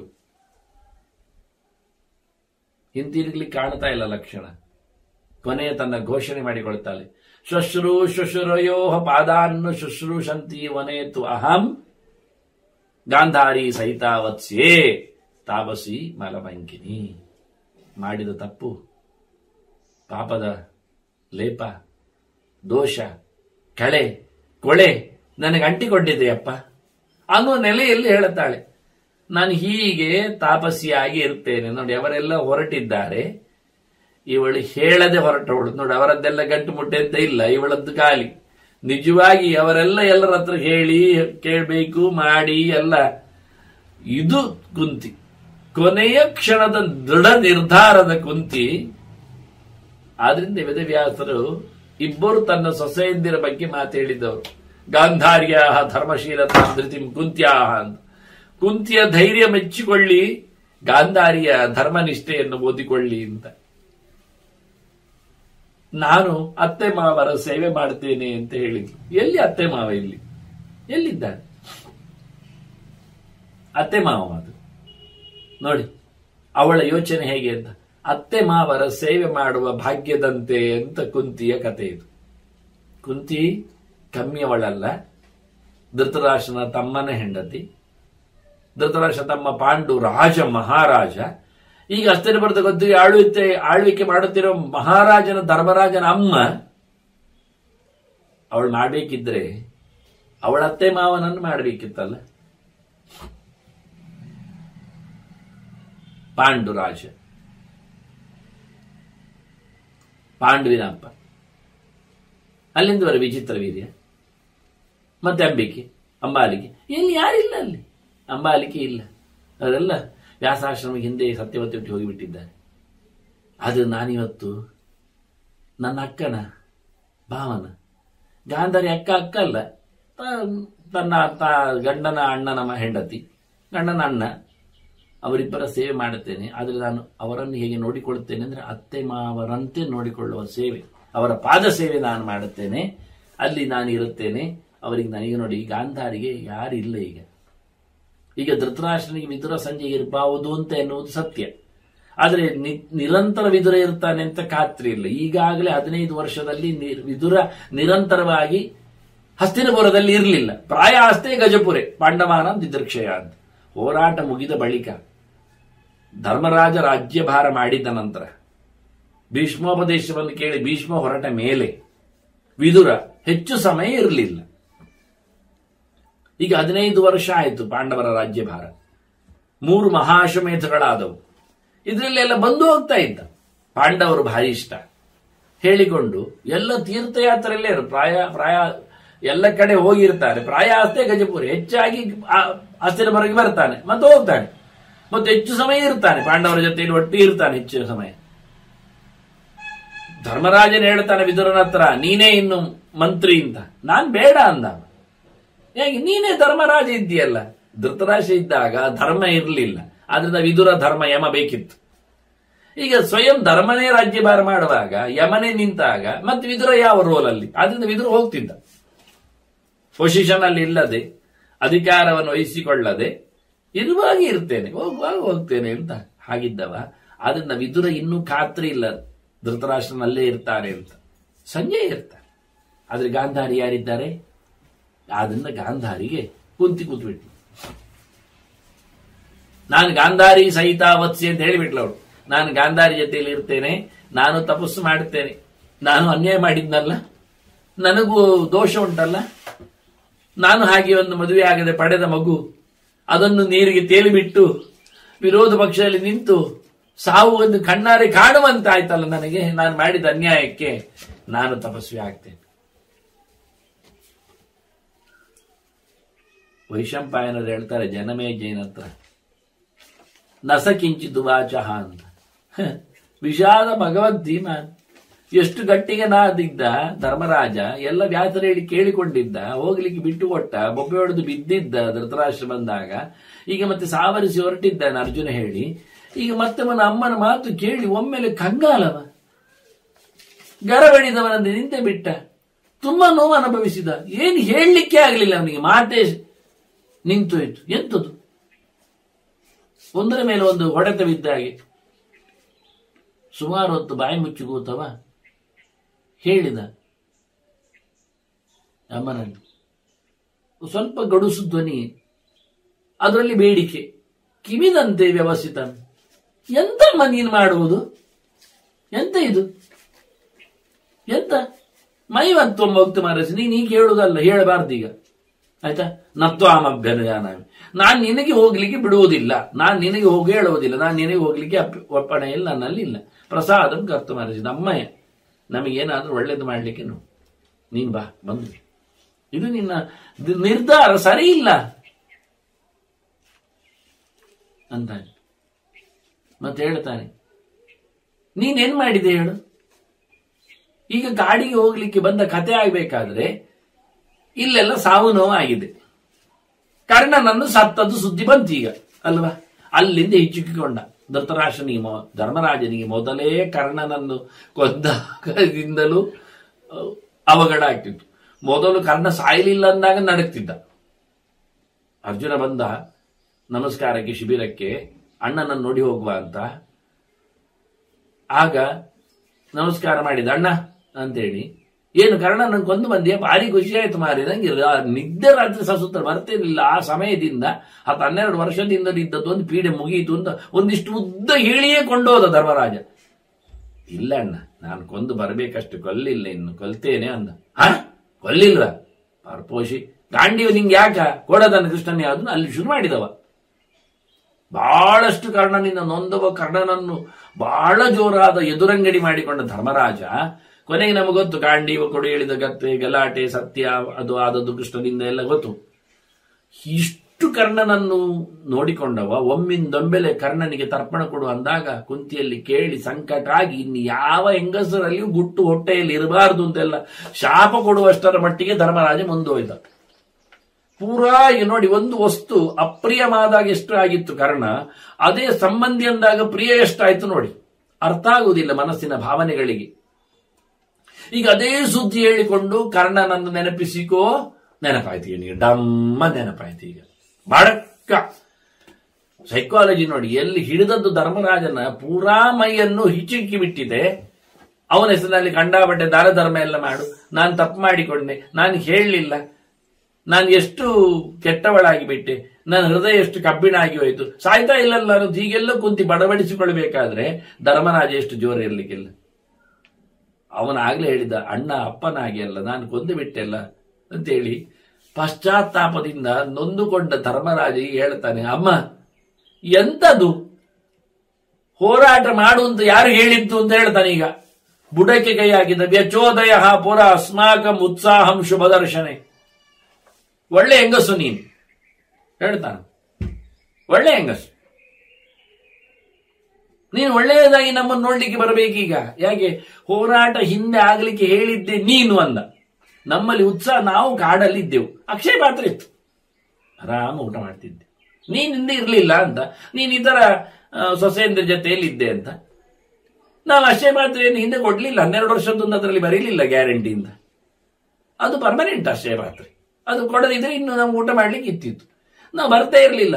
ನೀನು ಬರ್ಲಿಕ್ಕೆ ಕಾರಣ ನೀನು ನೆನಪು ಮಾಡು. ವಿದುಲಾಯ ವಚೋಭಿಸ್ತ್ವಂ. ನೀನು ಆವತ್ತೇನು ಮಾಡಿದ? ನಮ್ಮನ್ನು ವಿದುಲೆಯ ವೃತ್ತಾಂತವನ್ನು ಹೇಳಿ ಕಳಿಸಿದೆ. ವಿದುಲ ಅಂತ ಹೆಣ್ಮಗಳು, ಮಗ ಹೋರಾಟದಲ್ಲಿ ಪೆಡು ತಿಂದು ಬಂದ, ಇವಳು ಬಾಗಿಲು ತೆಗಿಲಿಲ್ಲ. ಹೋಗ ಮಗನೇ ಹೋರಾಡು ಅಂತ ಹೇಳಿದ್ಲು. ನಾನು ಸಾಯ್ತೇನಂದ. ಸಾಯಿ, ನನ್ನ ಹೊಟ್ಟೆಯಲ್ಲಿ ಹುಟ್ಟಿದವ ಗೆಲುಗಾರ ಹೊರತು ಪಲಾಯನ ಮಾಡುವ ಕ್ಷತ್ರಿಯ ಅಲ್ಲ ಅಂತ ಹೇಳಿ ಓಡಿಸಿ ಮತ್ತೆ ಅವನು ಗೆದ್ದು ಬಂದಾಗ ಬಂಗಾರ ತಟ್ಟೆ ಆರತಿತ್ತಿ ಒಳಗೆ ಮಾಡಿಕೊಂಡ ವಿದುಲನ ಕತೆ ಏನ್ ಹೇಳಿದೆ? ಯದರ್ಥಂ ಕ್ಷತ್ರಿಯ ಸೂತೆ ತಸ್ಯ ಕಾಲೋಯಮಾಗತಃ ಅಂತ ಹೇಳಿದ್ಯಲ್ಲ. ನಾನು ಕ್ಷತ್ರಿಯ ಹೆಣ್ಮಗಳು, ನಾನು ಹೆತ್ತ ಮಗು ಕ್ಷತ್ರಿಯನನ್ನು ಹೊರತು ಬರೇ ಪರ್ಪೋಷಿ ಏನು ಇಲ್ಲದ ಹೇಡಿಯವನನ್ನಲ್ಲ ಅಂತ ನೀನು ಹೇಳಿ ಕಳಿಸಿದೆ ಅಲ್ವ? ವಾಸುದೇವಾತ್ ನರರ್ಷಭಾತ್, ಬಹಳ ದೊಡ್ಡವನಾದ ಕೃಷ್ಣ ಪುರುಷೋತ್ತಮ. ಆದ್ರಿಂದ ನೀನೇ ನನಗೆ ಹೇಳಿದ್ದಲ್ಲ. ಹೋರಾಟ ಆಗುವಂತೆ ವಿದುಲನ ಉಪಾಖ್ಯಾನವನ್ನು ಕೃಷ್ಣನಲ್ಲಿ ಕಳುಹಿಸಿದೆ. ಸಂಧಿ ಮುಗಿಸಿ ಬಂದಾಗ ಕೃಷ್ಣ ಮಾತಾಡಿ ಬಂದದ್ದು. ಸಂಗ್ರಾಮ ಖಾತ್ರಿ ಆಗಿದೆ, ಸಂಧಾನ ಸತ್ತಿದೆ ಅಂತ. ಕುಂತಿ ಅದಕ್ಕೆ ಹೇಳಿದ್ದು, ಹೋರಾಡ್ಲಿ ನನ್ನ ಮಕ್ಕಳು, ಉತ್ಸಾಹ ಭರಿತವಾಗಿ ಹೋರಾಡ್ಲಿ, ನಾನು ಹೆತ್ತದ್ದು ಕ್ಷತ್ರಿಯ ಪಿಳ್ಳೆಗಳನ್ನು ಅಂತ ಲೋಕ ಕಾಣ್ಲಿ, ನಾನು ಹೇಡಿಗಳನ್ನು ಹೆತ್ತದ್ದಲ್ಲ ಅಂತ ಆಗಬೇಕು ಅಂತ ಹೇಳಿದ್ಲು. ತುಂಬಾ ಖುಷಿಯಾಯ್ತು ಧರ್ಮರಾಜನಿಯಾಗ. ಅಮ್ಮ ಜೋರಿದ್ದಾಳೆ ಅಂತ ಈಗ ಹೇಳ್ತಾನೆ. ಈಗ ನೀನು ಆಗ ಉತ್ಸಾಹ ತುಂಬಿಸಿ, ಈಗ ನಿಹತ್ಯ ಪೃಥ್ವೀಪಾಲ ರಾಜ್ಯಂ ಪ್ರಾಪ್ತವಿದಂ ಮಯ, ಈಗ ನಾನು ಎಲ್ಲ ರಾಜರನ್ನು ಸವರಿ ರಾಜ್ಯವನ್ನು ಪಡೆದಿದ್ದೇನೆ. ಅದನ್ನ ನಿನ್ನ ಪ್ರಜ್ಞೆಯನ್ನು, ತವ ಪ್ರಜ್ಞಾ ಉಪಶ್ರುತ್ಯ ವಾಸುದೇವಾತ್ ನರರ್ಷಭಾತ್, ನಿನ್ನ ಪ್ರಜ್ಞಾಮಂತಿಕೆಯನ್ನು, ಧೀಮಂತಿಕೆಯನ್ನು, ನಿನ್ನ ಗಡಸುತನವನ್ನು, ನಿನ್ನ ಅಷ್ಟು ಉತ್ಸಾಹಭರಿತವಾದ ಶಕ್ತಿಯನ್ನು, ಸಾಮರ್ಥ್ಯವನ್ನು, ಮಾತನ್ನು ಕೇಳಿ ಕೇಳಿ ಕೇಳಿ ನಾನು ಹೋರಾಟ ಮಾಡಿ ಗೆದ್ದೆ. ಈಗ ಎಲ್ಲಿ ಉಂಟು ನಿನ್ನ ಕ್ಷತ್ರಿಯ ಬುದ್ಧಿ, ಹೊಸ ಬುದ್ಧಿ? ಎಲ್ಲಿ ಅಮ್ಮ ನಿನ್ನ ಬುದ್ಧಿ ಎಲ್ಲಿ ಉಂಟು? ಈಗ ಕ್ಷತ್ರಧರ್ಮ ಕ್ಷತ್ರಧರ್ಮ ಅಂತ ಹೇಳಿಕೊಂಡು ಆಡಿದ್ಯಲ್ಲ, ಈಗ ಕ್ಷತ್ರಧರ್ಮ. ಇವರೆಲ್ಲ ಸೊಸೆಯಂದಿರನ್ನೆಲ್ಲ ಬಿಟ್ಟು ಹೋಗುದ? ಅವ್ರು ಯಾರ ಗತಿ? ಅಂತಃಪುರದ ಸ್ತ್ರೀಯರು, ದ್ರೌಪದಿ ಮುಂತಾದವರು ಎಲ್ಲ ಯಾವ ಹೆಸರು ಹೇಳುವುದಿಲ್ಲ. ಎಲ್ಲರ ಬಗ್ಗೆಯೂ ಮಾತಾಡ್ತಾರೆ. ಸುಭದ್ರ ಇದ್ದಾಳೆ ಎಲ್ಲ. ಹಾಗಾಗಿ ಬಹಳ ಚಂದವಾಗಿ ಕುಂತಿಯನ್ನು ಮಾತಿನಲ್ಲಿ ಹಿಡಿದು ಬಿಟ್ಟ. ನಿನ್ನಿಂದಾಗಿ ಕರ್ಣ ಸತ್ತದ್ದು ಧರ್ಮರಾಜನಿಂದಲ್ಲ, ಕರ್ಣ ಸತ್ತದ್ದು ನಿನ್ನಿಂದ ಅಂತ ಹೇಳಿ ಅವಳು ಯಾವ ಪಾಯಿಂಟ್ ಎತ್ತಿದ್ನೋ ಆ ಪಾಯಿಂಟಿಗೆ ಸರಿಯಾಗಿ ಧರ್ಮರಾಜ ಉತ್ತರ ಕೊಟ್ಟ. ಎಲ್ಲಿ ಹೋಯ್ತು ನಿನ್ನ ಬುದ್ಧಿ ಅಂತ ಕೇಳುತ್ತ. ಇಷ್ಟು ಅವನ ಮಾತುಗಳು. ಇತಿ ಬಾಷ್ಪಕುಲ ವಾಚಃ ಕುಂತಿ ಪುತ್ರಸ್ಯ ಶೃಣ್ವತಿ ಜಗಾಮೈವ ಅಶ್ರುಪೂರ್ಣಾಕ್ಷಿ. ಇವ ಜೋರ್ ಮಾಡಿ ಕೇಳ್ತಾನೆ ಇದ್ದಾನೆ, ಆಕ್ಷೇಪಿಸ್ತಾ ಇದ್ದಾನೆ, ಪ್ಲೀಸ್ ಮಾಡ್ತಾ ಇದ್ದಾನೆ, ವಾಯ್ಸ್ಗಳನ್ನು ರೈಸ್ ಮಾಡ್ತಿದ್ದ, ಡೌನ್ ಮಾಡ್ತಿದ್ದ, ಎಲ್ಲ ಬಗೆಯಿಂದ ಕೇಳ್ತಿದ್ದ. ಅದು ಕಣ್ಣು ತುಂಬ ನೀರು ತುಂಬಿದೆ, ಮಾತು ಸರಿ ಬರ್ತಾ ಇಲ್ಲ ಧರ್ಮರಾಜನಿಗೆ. ಅತ್ತತ್ತುಕೊಂಡು ಕೇಳ್ತಾನೆ ಅಮ್ಮನಲ್ಲಿ. ಅವಳು ಕೇಳ್ತಾ ಇದ್ದಾಳೆ, ಕೇಳುವುದನ್ನು ಕೇಳ್ತಾನಿವ, ನೋಡ್ತಾನೆ, ಹೋಗ್ತಾ ಇದ್ದಾಳೆ. ನಿಗಾಮೈ ಅಶ್ವಪೂರ್ಣಾಕ್ಷಿ, ಕಣ್ಣು ಪೂರ ನೀರು ತುಂಬಿದೆ ಅವಳದ್ದು ಸಹ. ಹತ್ತುಕೊಂಡು ಅವಳು ಹೋಗ್ತಾ ಇದ್ದಾಳೆ, ಇವ ಹತ್ತುಕೊಂಡು ಹೇಳ್ತಾನೆ ಇದ್ದಾನೆ. ಏನು ಪ್ರಯೋಜನ ಆಗಲಿಲ್ಲ, ಹೆಜ್ಜೆ ನಿಲ್ಲುವುದು ಲಕ್ಷಣ ಕಾಣೋದಿಲ್ಲ. ಭೀಮಸ್ತಾಮಿದಮ ಬ್ರವೀತ್, ಭೀಮ ಹೇಳ್ತಾನೆ ಈಗ ಅಂತ ಹೇಳಿ ವೈಶಂಪಾಯನರು ಜನಮೇಜಯನಿಗೆ ಅವನ ಹಿಂದಿನವರು ಹೊರಟಾಗಾದ ನಡೆಯ ಬಗ್ಗೆ ಮಾತಾಡ್ತಾರೆ. ಏನ್ ಭೀಮ ಹೇಳಿದ? ಮತ್ತೆ ಕುಂತಿ ಹಿಂದೆ ಬಂದ್ಲ ಭೀಮನ ಮಾತುಗೆ. ಯಾಕೆ? ಭೀಮನ ಮೇಲೆ ನಮಗೆ ಭರವಸೆ ಜಾಸ್ತಿ ಇದೆ. ಭೀಮನ್ ನಮಗೆ ಬೇಕಲ್ವಾ? ಅವನು ಅಧಿಕೃತವಾದ ಮಾತುಗಾರ. ಮಾತಾಡಿದಂದ್ರೆ ಕೆಲಸ ಆಗ್ಬೇಕು. ನೋಡಿ ಭೀಮ ಏನ್ ಮಾತಾಡಿದ. ಕುಂತಿ ಅರಸೊತ್ತಿಗೆಯಲ್ಲಿ ಮತ್ತೆ ನಮಗೆ ಕಣ್ಲೆ ಅನ್ನುವ ಚತೆಯನ್ನು ಮತ್ತೆ ಕೇಳುವ ವಂದನೆಗಳು. ಕೃಷ್ಣಾರ್ಪಣ. ನಾರಾಯಣ ನಾರಾಯಣ ನಾರಾಯಣ.